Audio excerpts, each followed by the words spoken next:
Sabah Novruz bayramıdır.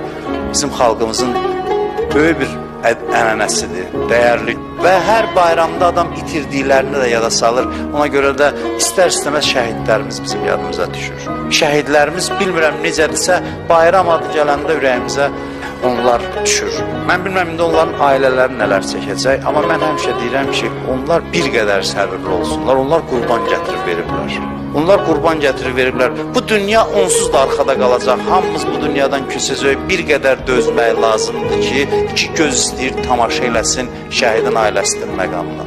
İstəmirsiniz ki, sizə qibt eləsinlər. Qiyamət günü, ədalət məhkəməsi günündə, o gün deyir, hamı həyəcan içində, şəhidlər ildırım sürəti ilə gəlir, yaxınlarıdır, özü ilə aparır. Onda bilinəcək kim ağıllıydı. Can ey şəhid, sənə qurban ey şəhid. Məzarın nur ilə dolsun hər bir an ey şəhid. Bu vətən torpağın sənə